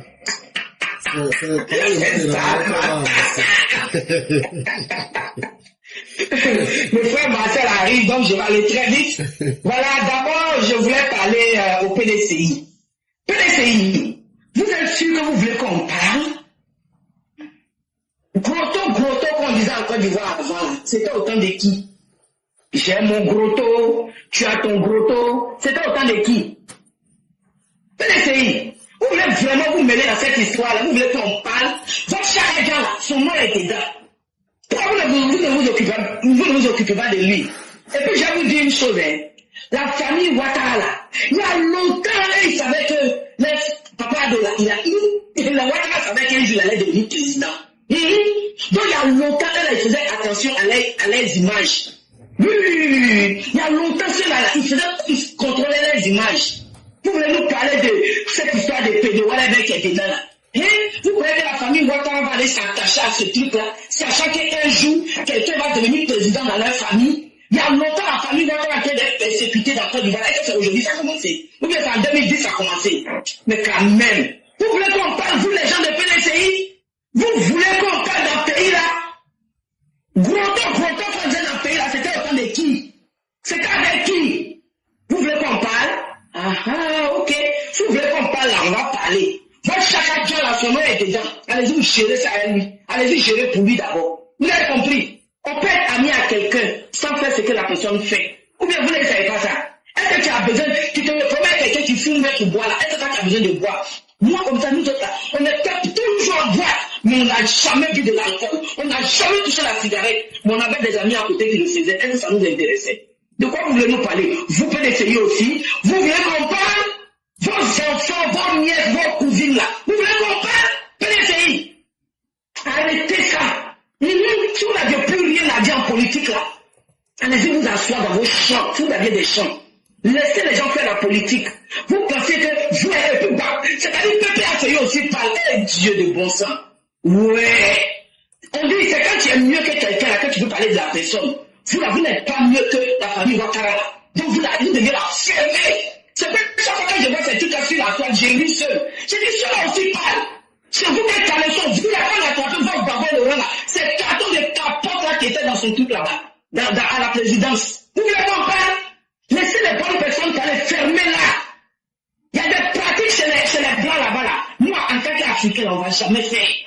Vous avez compris? Il y a des pratiques chez les blancs là. Nous, Africains là, surtout Ouattara, famille Ouattara là, ils vont jamais mettre les mains dedans.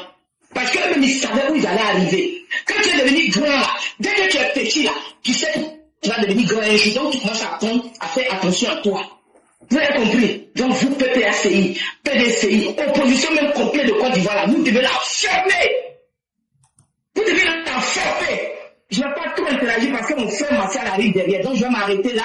Et pour vous dire qu'on va TVO là-haut. Attendez, quand vous êtes parti dans le congrès des VIP, ou quand le ministre, le père Patrick Hachi l'a annoncé, vous avez crié au moins dans la salle là. C'était hypocrisie. C'était hypocrisie parce qu'en ce moment, Papa Ado n'avait pas encore dit qu'il allait accepter sa candidature. Mais vous avez crié wow quand on a annoncé Papa Téléo. Venez nous dire si c'était pas hypocrisie. C'était pas son travail. Parce qu'il est en train de battre pour le pays là. C'est ça qui vous a fait crier wow ou pas. Ou bien c'était de l'hypocrisie. Arrêtez-nous ça. Nous on dit TVO 2030. Oui, TVO 2030. C'est eux qui n'est pas content. Il faut te mettre à côté. Puis nous on fait combat. Pour ça, je m'arrête pas que Dieu protège la Côte d'Ivoire, que Dieu protège Papa Ado et que Dieu protège tous ceux qui l'entourent. Vraiment, merci beaucoup et excellent Ramadan, excellent mois de carême à tous. À plus tard, professeur. Merci. Merci infiniment, cher maire. Merci encore de ce que vous venez de dire. Et vraiment, toute personne qui aspire à la grandeur doit être capable dès le début de comprendre. Et c'est pourquoi il est très bon de se connaître soi-même. Ça va vous préserver de beaucoup de choses. Quand tu sais ce que tu peux être dans la vie, tu évites beaucoup de scandales parce que quand tu veux aspirer à un poste de gestion publique, tu dois t'éloigner des scandales le maximum possible. Et toute personne qui a pu faire cet exercice-là va forcément mériter le respect de ses concitoyens. Et c'est ce genre de personnes qui méritent, qui ont fait un effort sur leur vie. C'est ces personnes qui méritent de venir en face de nous et nous dire regardez comment ma vie a été. Est-ce que je n'ai pas été un modèle parmi vous?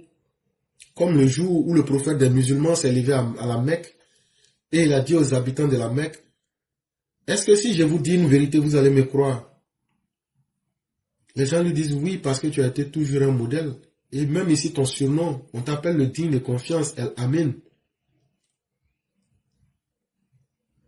Il dit pourtant je dois vous dire que j'ai un message qui vient de Dieu lui-même. Voilà ce qu'on appelle un modèle. Quelqu'un qui dit, regardez ce que j'ai fait et ce que je suis, et prenez l'exemple sur moi. Et non des gens comme Laurent Gbagbo, comme les Chakadia, qui sont des anti-modèles, des modèles qui font honte par leur comportement. Et la Côte d'Ivoire ne mérite plus ce genre de personnes. Vraiment, merci beaucoup, cher maire. Que Dieu fasse que les Ivoiriens comprennent ce qui est utile pour eux et que Dieu nous protège tous. Amin, amin, amin, professeur. Excellente journée and hope you feel better. Okay, thank you so much. All right. Et donc, mesdames et messieurs, nous allons terminer avec le Père Martial. On va lui laisser 10 minutes pour qu'il puisse faire son déroulé. Et après cela, on va fermer le direct. Et demain, ça sera la voix du militant. Et vraiment, merci à vous. Et merci à tous.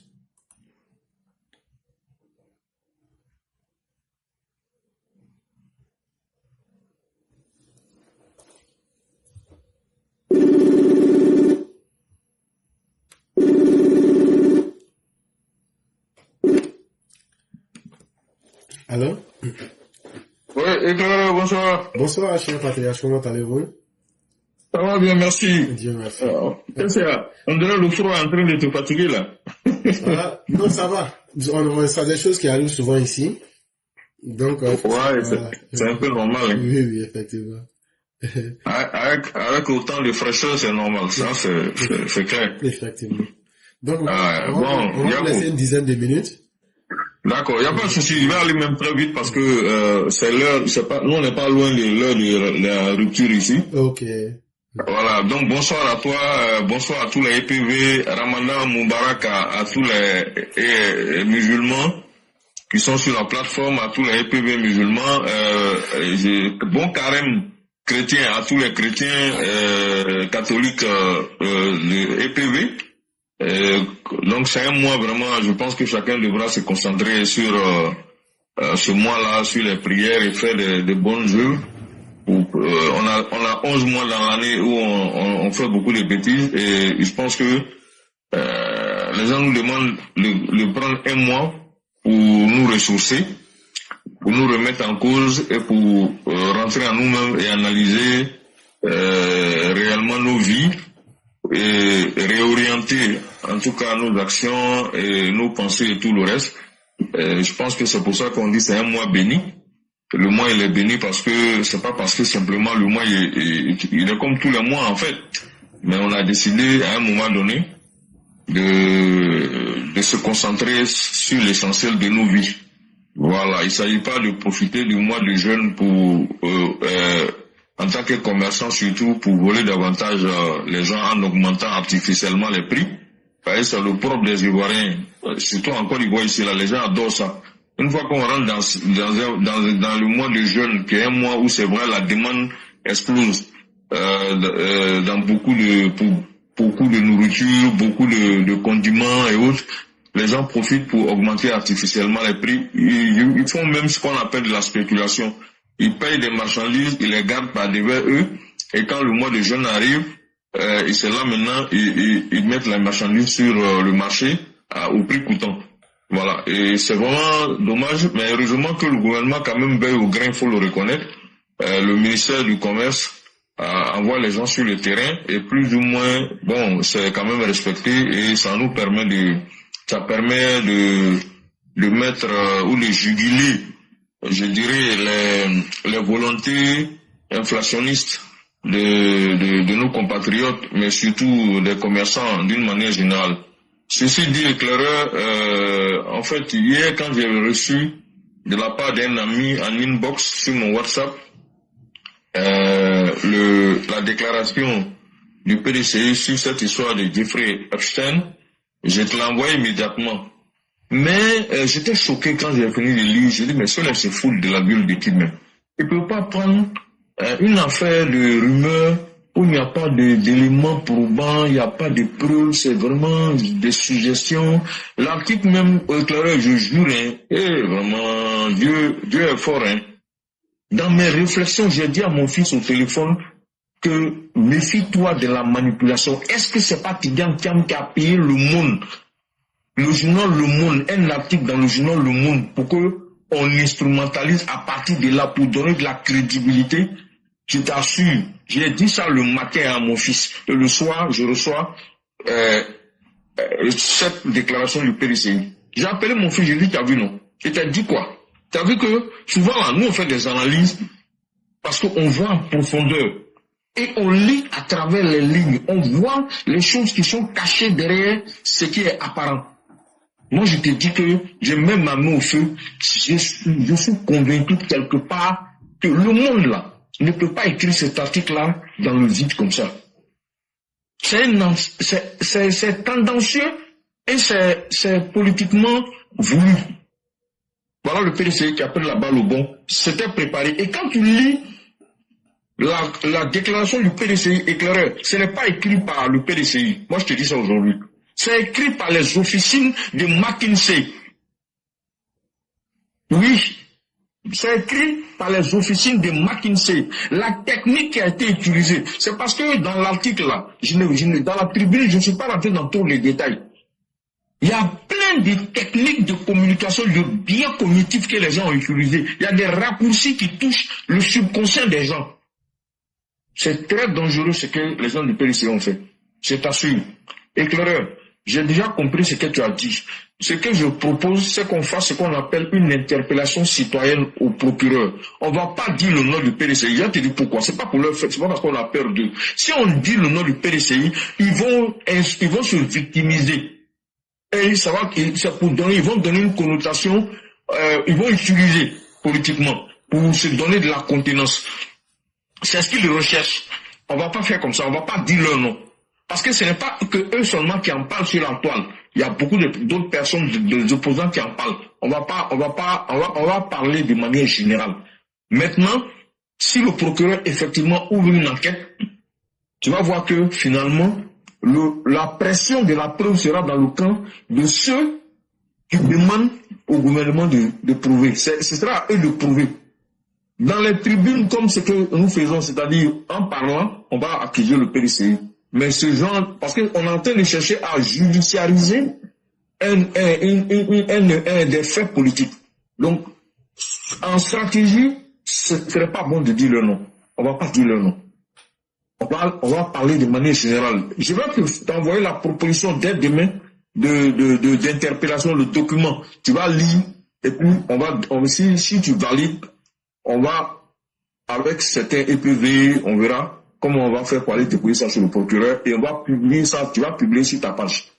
On dit que nous, EPV, tu vois, non, éclaireur et pro-vérité, nous sommes, sympathisants, on va pas dire sympathisants RSDP, on va dire, nous sommes plutôt pour la protection de la notoriété de notre pays. Parce que c'est en tant que citoyens ivoiriens que nous écrivons, qu'on va faire cette interpellation-là. Et, crois-moi, éclaireur, ça va apprendre. Si on ne dit pas le nom du PDCI.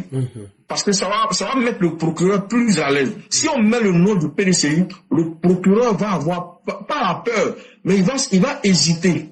Est-ce que si je prends en considération, les gens du PDCI vont estimer que le pouvoir nous a instrumentalisés pour que nous fassions ça, ils vont se donner de l'importance et de la contenance. En tout cas, voilà la première réflexion que je peux avoir par rapport à l'idée que tu as avancée. Je suis d'accord, demain tu auras ta proposition là-dessus. Ça, ne t'inquiète même pas.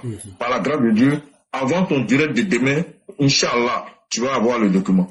Tu vas te l'envoyer par une box, tu vas lire, si ça te convient, ben on en discute, et puis bon, on trouvera en ce moment vendredi. Inch'Allah, on peut déposer. Okay. Voilà ce que je voulais dire très rapidement, éclaireur. Je ne veux pas faire encore plus long. Je vais m'arrêter là et puis remercier tout le monde pour leur intervention et vraiment dire encore une fois bon mois de Ramadan à tout le monde, bon mois de Carême aux chrétiens catholiques, et puis que Dieu nous continue de nous inspirer. Et ce qui est sûr, nous allons continuer à protéger notre pays contre ces prédateurs politiques. Voilà. Vraiment, ce que je voulais très rapidement dire, je te remercie beaucoup, éclaireur, pour tout ce que tu fais pour nous, pour la plateforme, pour la Côte d'Ivoire. Je nous remercie, nous tous qui apportons notre contribution, et j'encourage tout le monde à continuer à ne pas baisser les bras, parce que s'il s'agit de notre pays, comme je l'ai dit dans le document, la Côte d'Ivoire n'appartient pas plus à Alassane Ouattara, au pouvoir, et aux opposants que nous. La Côte d'Ivoire a un bien commun, ça nous appartient à nous tous. Donc il n'y a pas quelqu'un plus que quelqu'un pour parler comme les Ivoiriens. On est tous la même chose. On doit être tous logés à la même enseigne. La politique ne doit pas nous faire oublier que nous sommes d'abord des Ivoiriens et que nous avons l'image de notre pays à défendre. Et j'ai l'impression que l'opposition ivoirienne là est nulle à chier. Et on est fatigué de leur petitesse d'esprit, de vouloir à chaque fois nous faire dévier de l'essentiel pour nous envoyer vers du superflu. On en a marre. Merci beaucoup, éclaireur. Je vais m'arrêter là. Merci beaucoup, cher père. Merci beaucoup, cher patriarche. Merci à ceux qui ont animé l'émission du jour. Merci à ceux qui ont pu la protéger. Merci à ceux qui ont pu la partager. Merci à ceux qui sont restés avec nous. Et toutes les propositions que vous dites, je suis totalement d'accord, parce qu'en généralisant, peut-être qu'on peut gagner plus gros. Et je suis totalement d'accord avec vous. Mais il y a des moments comme ça, il faut que nous fassions bouger les lignes pour que le PDCI comprenne que quand on se dit parti politique, c'est pour apporter des solutions, mais des critiques utiles, et non d'être dans les ragots et vouloir demander l'impossible. Et je pense que c'est tenable et c'est faisable. Et donc, vraiment, merci à vous déjà pour votre disponibilité et même, je dirais, la diligence. Vraiment, merci beaucoup, cher père. Et sur ce, on va vous laisser rapidement la conclusion. Ok, merci beaucoup, éclaireur. Je voudrais simplement dire, encore une fois, longue vie et bonne santé au président Ouattara, et vraiment un gentleman pour son âge, à 83 ans, il nous montre ce que c'est que l'amour. Et je pense que c'est une preuve. Le monsieur là, c'est une école de vie en fait. Voilà, il faut reconnaître que le président Ouattara, c'est une école de vie. Il nous montre que nous devons, à partir du moment où tu as une compagne, c'est toi qui l'as choisi. On n'a pas mis, même si on avait mis fusil sur ta tempe là, de toute façon tu vis à la personne déjà. Même si tu es un mariage forcé, tu vis à la personne. Donc il faut aimer son conjoint. Le président Ouattara nous le démontre chaque jour que Dieu fait. Voilà, 14 février, il a attrapé la main de sa dulcinée, ils sont partis en France. Point barre. Ça là, voilà, celui qui ne peut pas aller en France, faut aller au village avec ta femme. Tu ne peux pas aller au village, faut aller, voilà, faut manger un poulet à la maison avec ta femme, mais il faut apprendre à aimer son conjoint. Aime ton mari, aime ta femme, et puis vraiment, c'est comme ça que tu peux t'enraciner. C'est ce qu'on appelle spirituellement l'ancrage. Voilà, tu ne peux pas t'ancrer dehors. C'est-à-dire, c'est pas la Kisa c'est pas chez la Kisa que tu vas aller faire ton ancrage. Ton ancrage, c'est à la maison. Donc, chers frères, chères sœurs, le président, chaque jour que Dieu fait, nous démontre qu'il est dirigeant politique, mais il est aussi un homme avant tout. Nous sommes des hommes et nous sommes aussi des sympathisants politiques. Nous sommes des politiciens, nous sommes des professionnels, mais nous sommes avant tout des hommes, nous sommes avant tout des femmes. Donc, il faut que nous continuions de rester derrière le président, de suivre ses bons exemples. C'est tous les exemples positifs qu'il nous présente et surtout d'être confiant en l'avenir, d'avoir confiance que ce pays-là restera debout et que la Côte d'Ivoire ira toujours de l'avant. Quoi que les ennemis feront, et c'est normal que nous ayons autant d'ennemis, parce que on brille, c'est une lumière qui brille. Une fois qu'une lumière brille là, ça éblouit tout ce qui est ténèbres. Et c'est tout à fait normal que les gens cherchent à nous abattre. Et ça, tant qu'on restera focus sur nos objectifs, en restant lucide dans ce que nous voulons atteindre comme objectif, il n'y a pas de raison que les gens puissent nous atteindre. Bonne continuation à la classe éclaireur pro-vérité. Bonne continuation au président Ouattara. Bonne continuation à la Côte d'Ivoire. Que Dieu protège ce pays-là contre les ennemis connus et inconnus. 24 heures sur 24. Merci beaucoup, éclaireur. Bonne soirée et à demain, Inch'Allah. Merci à tous. Merci au patriarche. Et j'aimerais dire, ceux qui voudraient accompagner le père Martial, vous pouvez déjà vous signaler dans la email pour dire que vous souhaitez partir.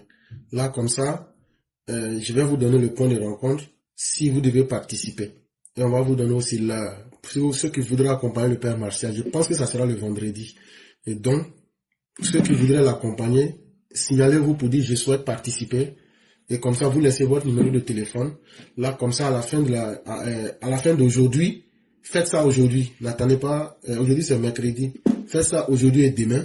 Là, comme ça, demain, je lui donne tous les contacts. Ou bien, je vous donne le contact du père Martial, vous le contactez. Et vous allez vous donner un point de rencontre et puis vous allez partir. Et donc, cher père, merci beaucoup. Que la grâce de Dieu demeure en nous. Excellente soirée à vous et bon mois de Ramadan à vous. Merci. Okay.